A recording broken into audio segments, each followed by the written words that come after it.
Hello, friends. Come in, come in, sit down, take a breath. My name is Miss Carol. I'm a former career teacher, now here with you, sharing everything that I've learned on practical tips and techniques for cultivating love and appreciation and acceptance for our most true selves so we can create better relationships all around us. And today's video is part two from the original video that I created on this one emotion that I wanted to make a two-part because I wanted to give this emotion reverence. I wanted to give it the attention I felt that it deserved because it is ruling our lives. And that emotion is fear. The fear comes in many different forms. It comes as isolation. It comes as rejection. It comes as perceived failures. And that's the insidiousness of this one emotion that is ruling our lives. But when we have the power and we decide to focus our attention on the unconditional love that exists within us, not because of anything that we've done, not because of anything that we plan to do, but because of the natural things that are endowed within us, we cultivate a power and an aura around us that is magnetic, and people can't help but to be drawn to us because we are living that power. We are living that unconditional love. So I am going to talk today about 4 ways we can take back our power and bring the fear to the surface. And please don't misunderstand when I say bring the fear to the surface as if we're going to ignore it. No, that is not what we are going to do. Transference or transmutation or transcendence is not about burying our head in the sands. It's about looking at something straight and giving it attention so that way you can see to the other side of it. So these are 4 simple solutions for overcoming fear. And do not misunderstand simple for being easy, because these solutions are complex, but it's about embracing what is different and not difficult, because these things are different, but they are not difficult. It's about the attention we give to them.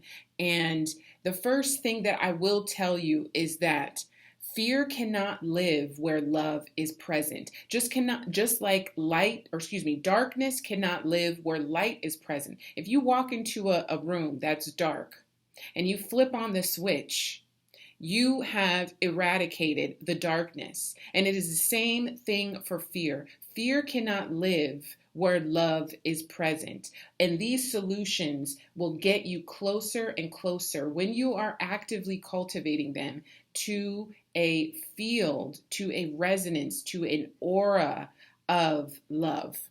So, the first solution is acknowledging to understand. You have to give your fear a name. Is it rejection? Is it isolation? Is it loneliness? Is it failure? What is that fear? Because the insidiousness, and I love that word, that's like one of my favorite words, so I'm going to keep on using it. The insidiousness of fear is that it shows up as so many different things, but again, fear gets its power by living in the dark. So when you call it out, you bring it forth, you give it a name, you are taking the power out of it. You are saying, I see you. You are no longer in the shadows. I see you. And how do we do that? What is a practical solution to calling out your fear? Well, I'm a teacher and I'm old school. So I believe in writing things down. I believe in the power of the written word. There is something about when you pick up a pencil or a pen and write words out It accomplishes two things. For one, our handwriting is trash these days because nobody writes anymore. So it helps us to practice our handwriting. And number two, it's a such a conscious practice that we in simple practice that we can all do, to connect to ourselves. So write it down. What is that fear? Give it a name. Believe in the power of the written word because, what are you actually afraid of? Are you afraid of looking stupid? Are you afraid of being rejected? Are you afraid, honestly, of the love and the power that you actually have? Like Biggie said, more money, more problems. What are you afraid of? Because this is a fight. Do not underestimate it. The fear that exists in your consciousness that is not allowing you to elevate, that is keeping you stuck in emotional loops. That is an inner battle, but you need an opponent. And giving it a name is the opponent, right? Otherwise, it's like fighting ghosts. You're just going to be kind of swinging and punching, hoping that something lands, but you need an actual opponent. Give your fear a name. And what is the worst thing that can happen when you write something down honestly? When you speak honestly to yourself? Why does that fill you with fear, being honest? You have so much to gain by being honest with yourself and almost nothing to lose by not being honest with yourself. While you're on this journey, be honest and take it serious. So the second solution, practice vulnerability and openness. Fear needs us to be isolated because fear is like, the common thread in fear is you are the only one who is experiencing this. So fear will have you removing yourself from friends, removing yourself from family, removing yourself from community, because it needs darkness again to live. It does not exist in the light. The reason I emphasize better connections on this channel is because when we are honest enough to name our fears, we are honest enough to be vulnerable and open and share how we are feeling, that's how we disempower these fears that live within us. This fear, thoughts and pathways that we have connected, that's how you start to take them apart. Sharing, being vulnerable, connecting. These are all things that fear cannot live in and amongst. Okay? And it is a revolutionary act. It is so courageous, to be vulnerable and to be open. However, the caveat is you have to be open and vulnerable with the right people. Because unfortunately, if you are vulnerable and open with the wrong person, it can have, and it will more than likely have, devastating consequences.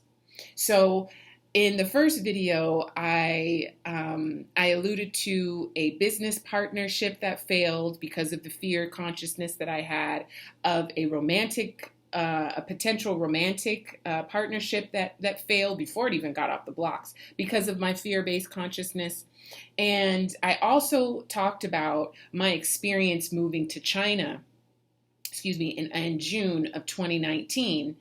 And I knew by December of 2019 that I was going to have to come home because of the pandemic. But I had gotten in such a fear-based consciousness for so many years that I knew I would not have anywhere to go in this global pandemic besides to my mom's house. And that filled me with a lot of fear. So picture it. It is 2020. I am sheltered in place in in China, of all places. It's like I am in prison for 23 hours a day. We were all there. And, we get to go outside for maybe an hour, maybe a couple hours. It was very surreal being in China during the early stages of the pandemic. It really was like on a Monday, the streets were filled with people, and then by Friday, everything was shut down. I knew that leaving China was a big gamble, and I wanted to just wait it out. I wanted to wait out the pandemic. I feel like we all were in this state of, oh, this is just going to be a week. It's just going to be 2 weeks. Oh, it's going to be a month. Oh, we've been here 3 months now. But I knew that if I left China, that I would have to go to my mom's, and that filled me with so much fear. I had built this story in my mind of the relationship that existed and the expectations that I wanted between my mom and I, the expectations of what our relationship was supposed to be for so many years. And I, would perpetually get in this emotional cycle, negative emotional cycle of having these high expectations of what I felt our relationship was supposed to be based on whatever. And then when it wouldn't inevitably meet those expectations, I would be completely devastated and then knocked all the way back down. And then a few months later, try it all over again and stay in the same cycle over and over and over again. And remember, being vulnerable with the wrong person is devastating. And unfortunately for me, that meant coming to the harsh realization and having radical acceptance that my mom was just not that person. My mom was not the person that I could share these deep vulnerabilities with. She was not the person that could handle it. And I really had to get to a place of radical acceptance, which brings me to the third solution, which is to rebuild and reframe. Once we've given our fear a name, dragged it into the light with vulnerability and openness, now you must begin to challenge the narratives, the stories that we create in our mind so that we can take action. These are sequential steps. They are very intentionally laid out the way that they are, because we cannot skip one without doing the other. And so now I am post China, living in my mom's house and exposed to all of the trauma that I was bringing with me just from that, not to mention the years and years of trauma of the trauma and the fear I inflicted upon myself with this relationship that I was so attached to accomplishing. And now my mom and I are stuck in a house with a pandemic going on around us. I feel so bad for the dogs. Oh my gosh, the dogs were so stressed. You could see it. They would just pace back and forth up and down the hallway. It was a time, However, it was what I needed, because as I referenced in the first video, our external world is always going to mirror what we have going on internally.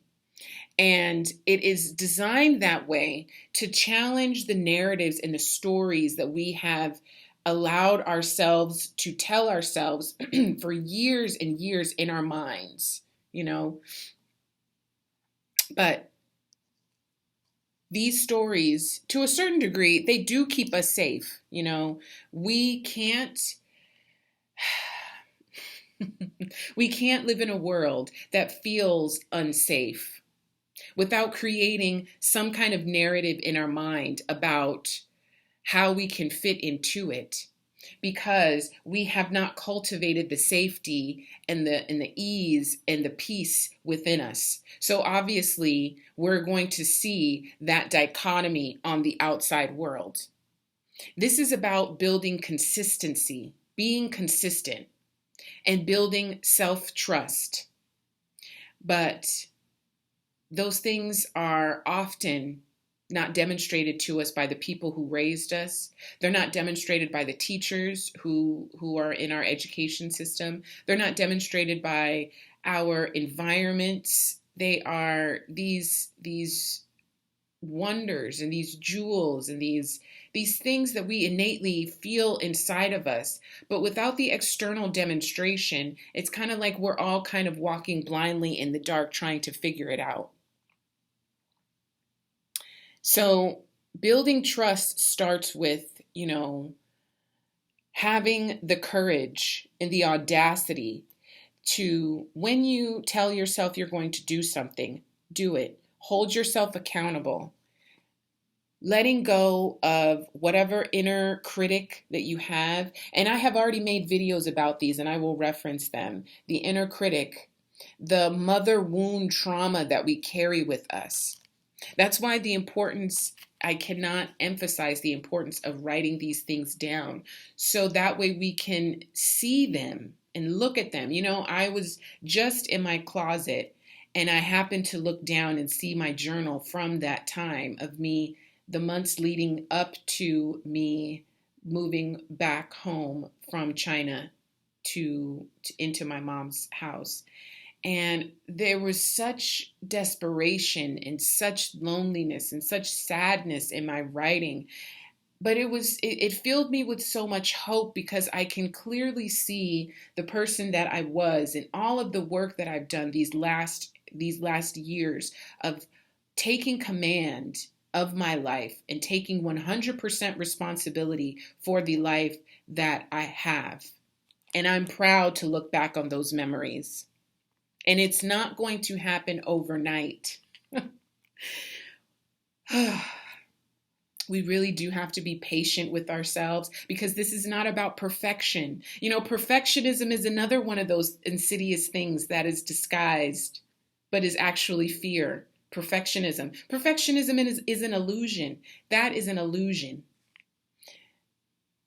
Being consistent, and kindness. Kindness is key. We are infinitely more kind to other people than we are to ourselves. When we make a mistake, we are so quick to judge ourselves and to cast ourselves into this abyss of loneliness and just we go to such a dark place in our minds. But why? Why are we so unkind to ourselves, friends? We would never speak that way to a child. I have nephews, and I really do have to remind myself, if you would not speak to them this way, why is it okay for you to speak to yourself that way? Why? There's absolutely no justification for it. We have to get to a posture and to be consistent into feeling our feelings and acknowledging our feelings without judgment. Just simply, oh, this is how I'm feeling. This is what's happening. No judgment attached to them. No judgment, no expectation. Because the thing about expectation and judgment will keep us on that fear-based, negative-based emotional loop that we just cement. We pour more cement on by applying out the intensity of our emotions too. This is about being curious, being your biggest ally, being your biggest cheerleader, asking yourself questions like, what is this feeling attempting to protect me from? Who would I be if I did not give this feeling so much attention? And I just launched a 30-day journaling course, which includes 2 live coaching calls from me on my Stan store, again, which I will link in the description, because this is about building consistency. And 30 days, really, if taken seriously and given the focus and the attention that it requires, is all that you need right where you are.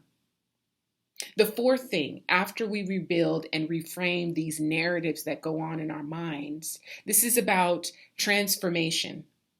Because once we have eradicated and swept out all that gunk of these years and years of stories that we have told ourselves, now it's time to rebuild.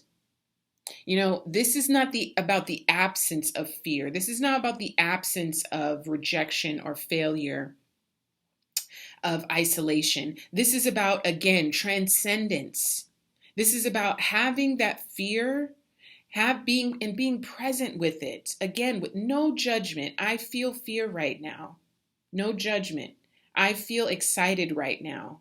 We are so quick to highlight our quote unquote positive emotions and are willing to be receptive to what they have to teach us. But when it comes to those negative things, we are quick to push them away from us.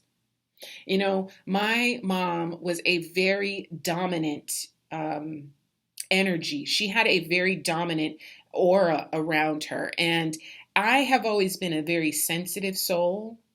And, we are tailor made for each other. We just were. She is my consummate teacher, regardless of whether she is physically in my life or not. And I stopped myself for so many years of getting to know her as a person because her energy that she carried with her was so steeped that it knocked me over before I could get to the other side of it. And unfortunately, because her energy was so strong, it swayed the relationship that I have with my brothers. And to this day, it still manifests itself, and it takes my intentional actions to transcend these behaviors and be the one who is drawing a line in the sand and saying, this is done. This narrative is done. I am transformed and I am committed to creating the life and thereby the person that I need to be in order to create this life. What this ultimately means is that in the midst of confirmation, in the midst of whatever life is throwing at us, we have cultivated these solutions to such a degree where we can handle it. It's like, ducks and the water just flowing off their backs, Nothing is going to really sink us to the bottom of the lake like it used to. We can just kind of float on the top of our reframed mindset, our reframed decisions, because, challenging fear and overcoming fear is really the fight of our lives. We are fighting for our lives. And again, when you do not name that fear, it's like fighting a ghost. Your value and your worth has absolutely nothing to do with your mistakes or your perceived failures.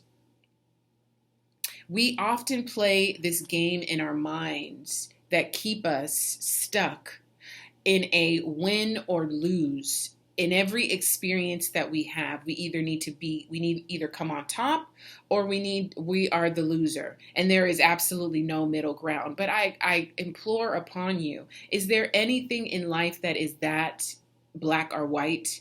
Or is all life nuanced? Are you always sad? Are you always angry? Are you always frustrated? Do you always feel rejection? No, your emotions, our lives show up as a myriad of things. But we get stuck because we see our experience as sum totals, as either I need to win this or I've lost. I either need to get this job or I haven't gotten it. I either need to make this relationship succeed or I will never experience another one ever again. I mean, it's laughable how much pressure we put on ourselves to excel at this thing that nobody comes here with a manual about. Nobody.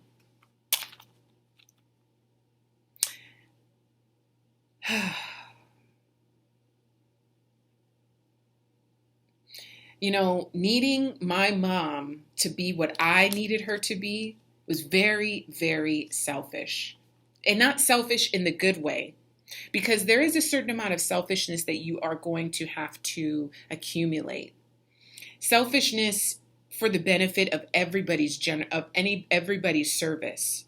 You have to be so committed to your health and to your healing and to your growth that when something else shows up that is unaligned with that purpose, you can recognize it, you can have appreciation for it, but you can also recognize your capacity to let it go. Because again, you have to be that consistent in your focus, in your commitment to making it work. There were three major things that I was neglecting by being so focused on this relationship, this perceived relationship that I felt like I needed from my mom. I was rejecting all of the mothering, all of the years of mothering that I had done for myself, all of the mothers that had come into my life, all of the women, the mentors, the friends, the teachers that had come into my life to mother me. And most importantly, I was not accepting her for who she was. That's not love. You know, Ian Levon Zant said, and I'm paraphrasing, expecting someone to love you in a way that they are unwilling to or unable to is not love. And I will add to that, that is manipulation. That is you attempting to manipulate them into getting your objectives accomplished. But that is not love. We are all here to love each other unconditionally. Sometimes that means I have to love you unconditionally from across the street or in another state, though. But I'm still showing you unconditional love. I recently was on Hinge because back on these dating apps, and I matched with a girl who said the earth is so sad, and I laughed. I said, the earth isn't sad. The earth is indifferent. The earth just is. We are sad. We are the ones who are sad. The earth don't have nothing to do with it. Gravity is just gravity. It doesn't have a feeling attached to it. It doesn't say, "Oh, I'm mad, so I'm not going to give you gravity today," or "Oh, you disappointed me, so I'm not going to make the sun rise this morning." No, it just is. It just is what it is. The journey of our lives is not a one-time fix. It is a overtime, every moment cultivation into who and what we desire to be. We need the courage to be uncomfortable enough to find our comfort, to find patience, to find kindness. These things that are simple are deceptively simple, but the focus and the attention that they require is going to have you so much involved in your own business that it's going to be very hard for you to be in it. So, like, what meme are you talking about? What is going on? What's happening? And that's just going to have to be okay too. It's your decision to make. As I think back on these last years of me having this dream of moving to China and being confronted with having to come home and, having this relationship with my mom basically fall to pieces, I am so humbled that I am here. I have the clarity of mind. I have the freedom of movement in my body. And I promise you, when you get to a place of radical acceptance, of naming the fears that exist in your lives, there is so much joy, infinite amount of joy that you will cultivate in your life. If this video has resonated with you, please subscribe. Leave in the comments, what fears are you afraid to label? What is holding you back? What are you staying focused on right now? Let's start to have an honest conversation about these things that we are all struggling with at some degree. Because we cannot keep thinking our way out of these circumstances. We cannot think our way out of our emotional loops. We have to act. We have to act our way out of it. And I will leave you with one other quote that I absolutely love, and it is again by Iyanla Vanzant. She said, "There is no bigger battle in life than the battle between the parts of you that are comfortable staying broken and the parts of you that want and desire to be healed. And it's your decision." I'm so proud and honored that you showed up today for this second part of this video series of fear that is silently, not so silently, destroying your life. Please watch this video right here about the joy of radical acceptance, and I will see you next time, my friends. Be well.